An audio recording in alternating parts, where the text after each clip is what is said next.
Hello, everybody, and to all my subscribers, I just want to say welcome back. I will be doing the Once Upon a Book Club June 2025 unboxing. Yes, it is September, and I'm reviewing June. I believe in reality they're like a month behind on doing the boxes, and I'm a month behind on reading them, so that's why I'm doing June and September. And as you guys know, I prefer to actually read the books before I do my review. And as I said in the past, I'm not the fastest reader, and I'm easily distracted. So, this book for June 2025 is the Busy Body Book Club by Freya Sampson. I believe that's Freya. If I'm wrong, I apologize. Of course, it comes with a bookmark, uh, the nameplate, the sticker, and a message from the author. And then it comes with this little write-up where they ask the author some questions, give some information. It's a nice little QR code for the team. And on the back is Yorkshire pudding recipe. Yes, I will scan this and I will link it down below so you can download it and check it out and try some Yorkshire pudding. I haven't done it before, but the ingredients seem pretty simple, and it's only like 4 steps. So, give it a try. Make yourself some Yorkshire pudding. Tell me what you guys think about it. So before I talk about the book, I'm just gonna go ahead and just skip to the gifts because I believe that my videos cut off at the gifts, and I'm not the person type to drag these things out. So, so let's get to the gifts. The first gift came on page 3, which was a huge surprise because usually they wait like 30 pages in to get you a gift. There's only like one book I had before that it came in like the first 10 pages. So getting me a gift on page 3 was kind of crazy. So it came in some nice wrapping paper with a whole bunch of books on it. And inside was dish gloves for it is reusable PVC dish gloves, and there is a warning on the box that this was made in a place that processes latex. So if you do have a latex allergy, you should be careful with these gloves. So keep that in mind. But here are the gloves, and they're actually lined on the inside.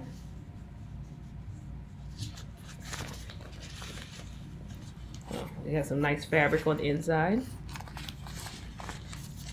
And they're actually made so they only go on a specific hand. Because I know some gloves you can like switch up because of the way they're designed and it doesn't matter. But these, they do matter. Alright. Now I've already started using these. But there you go. Now they're on. Sorry about that. I thought I turned my notifications off. I forgot it last video too. I'm just losing my mind here. So, excuse me, I'm now turning it off. Alright, so those are your gloves. You can see they come up pretty high. I found some that I believe are green, but they don't have this design on them. So if you want to give it a chance, give it a chance. But the main character on the book got her dish gloves on to do some dishes. And so this is where the gloves come in. Now, I should tell you, I am an Amazon affiliate. So you click on my link and you purchase anything, I do get a percentage of the sales. It's not much. It's usually anywhere between 1 and 10%, depending on what you buy. But I have to tell you that if not, it is a FTC violation for me not telling you that. So once again, Amazon affiliate. All right, next one.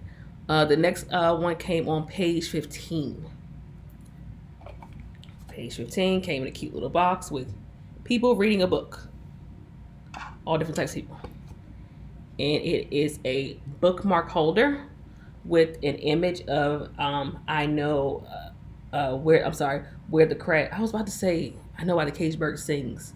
I don't know why I was about to say that, but I was about to say that. But where the crab dog sings. If you read this book, some people read the book. I've seen the movie. It's actually really good. It actually made me want to read the books. I want to give it a try.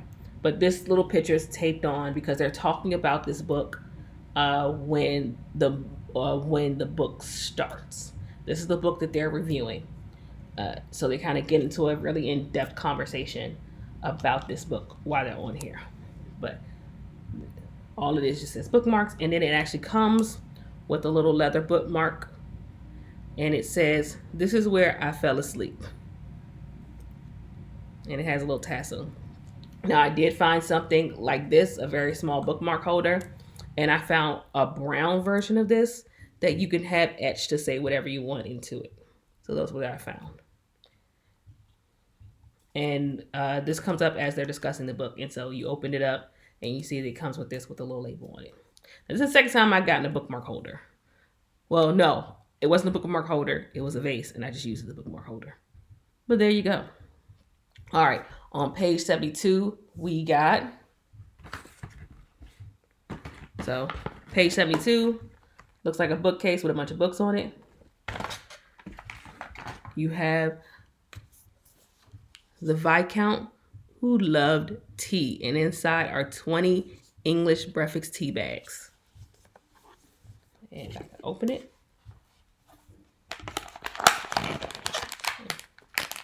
Nice lovely set of English tea. And one thing you guys should know about me is that I absolutely love tea. I go to sleep with it every single night. The only reason why I haven't cracked open into this is because I was waiting to do this video and finish the book. And also I have like a box of like 20 teas upstairs already. But this is going into my bedroom, be my personal stash, and this will probably be gone in 15 days. But I love tea. And then the last gift was on page 115. So it came flat like this. I'm sorry, why'd I write page 115? I'm tripping. It came on page 177. And it was this image. This was an image that it was an image that Phyllis found when she was entering a suspect's room. This was a picture she found, and it was Claude Monet, public domain via Wikimedia Commons. That's how you get it. So I'm going to do my best to try to find this image online. It may not have this already done border around it, but I'll do my best to find it for you guys so that you can download it. I haven't had a chance yet because I wanted to finish the book, so I didn't look it up as fast as possible. I'm about to look up why I wrote down 115 because I usually write the things down for a reason. And why am I tripping? Oh no, I just got the number wrong because sometimes you guys know that it has QR codes in here they'll lead you to music. But yeah, I'm just tripping big time. It's not the first time, won't be the last time, I'm not sure. But yes, so page 3, page 15, page 72, and page 155 was all your gifts.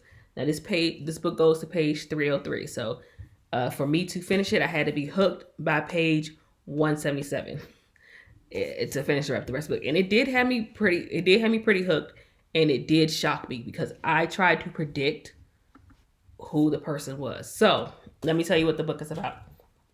It starts with a prologue. A book club meets at their community center right before their leader's wedding. Well, the night before their leader's wedding, because someone is unalive. We'll say that. Because someone is unalive. So the leader, Nora, is trying to get everyone in because she figured out what happened and she needs their help in order to get the person before her wedding day, which is tomorrow. Then you go into chapter 1. So there's Nora. She works at the community center. She heads the book club. They're reading Where the Crawdads Sing. Excuse me. There is an older woman named Phyllis. She feels like the world ignores her because she's an elder lady. You hear about her past. She pretty much had a domineering mother who never let her live a life and always lived underneath her mother's thumb. Now she's just an angry, elderly old lady with a dog who is constantly flatulent and in everybody's nerves. Then you have Arthur, who is an elderly man who is taking care of his wife, Essie. She is a book lover. However, she has slowly gone blind. So Arthur will actually read books to her because they both love to read. And then you have Ash, who is a younger teenager. He was having issues with school and reading and how to speak up. He was hoping that joining the book club would help him with that. You have Mike, who is a newer member, a younger a middle-aged man who comes into the book club one day. He has rain all over him. He looks disheveled, and there's blood on him. And they notice that there are like spots of blood on him. He just makes up an excuse and they let it go. They discuss the book, and at some point, Michael just says, I have to go, and leaves. The very next day, Nora comes to work and finds out that like $10,000 is missing for roof repairs. And she remembers that, I thought I locked up. I had to have locked up. She doesn't think anybody from the book club would actually steal. Like, why would they do that? So they start to blame Nora and say, like, we need to figure out how to get this $10,000 for the roof. If not, they're going to shut down the community center. So Phyllis, who loves Agatha Christie and Miss Marple. I'm so sorry, you guys. Somebody with an M, another detective woman, hates Hercule Poirot. Cannot stand him. She hates him to the end of the world and back. She starts to do some detective work on her own. She's like, I know Michael was the one who did it. We just have to figure out what happened to him. Only problem is that no one can find Michael. Michael disappeared. So to her, that solidified that, hey, he did it. He disappeared. No reason to disappear unless you stole something. So she sneaks around and sneaks into the bushes near Michael's house, only to see them taking out a dead body. She assumes it's Michael. They later find out that it's Michael's mother, Eve, that died. And then people are saying that, hey, we heard Michael arguing with her. So now she's thinking maybe Michael killed his mother and then took the money to get out of town scot-free. But Nora does not believe this is true. She's like, Michael's not that type of guy. Just don't believe it. So now they're investigating the unaliving of Eve and trying to figure out where Michael is.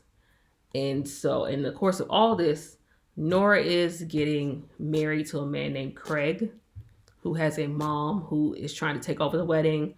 I would describe Nora as kind of a hipster. She wants to do her own thing. She doesn't want all the pomp and circumstance of a wedding. She doesn't want to wear a white wedding dress. It's just not her thing. And her soon-to-be mother-in-law is saying, we have to do what's best for the family. We need to have a church wedding, and just kind of coming down and kind of bumming. But Nora just kind of going along with it.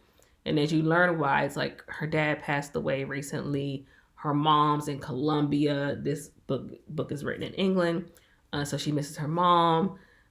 She's just trying to go along to keep the peace, and you feel bad for her character because it sucks to be in a situation where everyone's kind of telling you what to do and you're still not okay.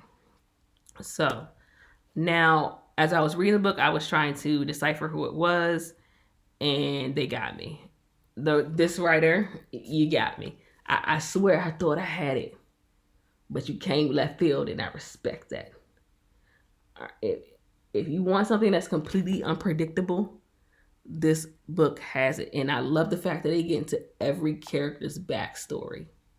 There's nobody who feels incomplete. There's nobody who feels like they were just there to be there or to fill in space. She describes every character in detail. You get their backstory, you get their pains, you get their joys, you get everything. And the fact that when you start a chapter, it tells you who's speaking or whose perspective is that from. So this perspective is from Nora.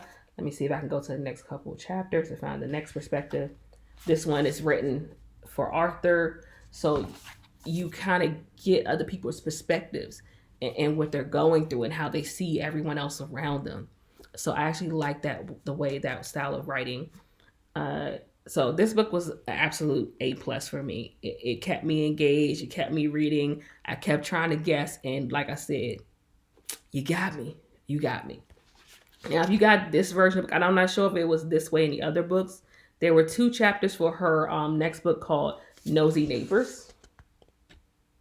I did not get a chance to start that simply because I wanted to get into the next book for the next book club pick. So I will try to go back and read the 2 chapters of Nosy Neighbors. Hopefully it's just as good because I like this writer. I like her style. And this Nosy Neighbors is written in the same style. It And with that said, like I said, all the characters were just so rich and fleshed out, and I love that. So, highly would recommend the Busybody Book Club. All right, so let's see what the July book is. Then yes, I got July at the very beginning of August, maybe. Yeah, at the very beginning of, at the very end of August, I got July's book. So let's check this out.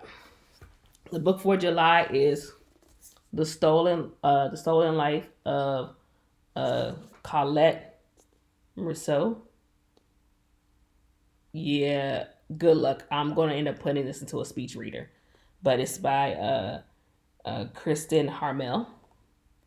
So that is the very next book. This was a hardcover book, which with nice sprayed edges, and it has 4 gifts for this one. And the first gift comes in page 63. Is what I'm saying right now, 63.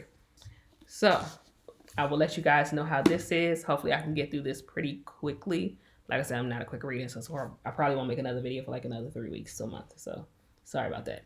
But by then I should have the book for September and October. At this point, you guys, like seriously, just skip a month. No one's going to notice. Seriously, skip a month. No one will notice that you guys are like sending everybody stuff a month late. Just skip a month. You're saving yourself a lot of headache. All right. So with this book came the gloves, the picture, the tea bag,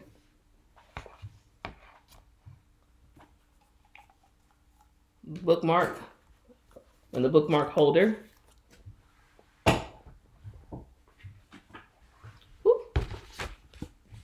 With the book. So yes, that was this month's book club gifts. All right, so let me know what you think down below. What gifts do you love? Which gifts are just not your thing? Be honest, I want to hear. And if you've read this book, tell me what you guys really thought about it. So like I said, I want to hear your opinions too. So with that, in life, there's black and white. But with this girl right here, you're getting at least one shade of gray. Bye, guys.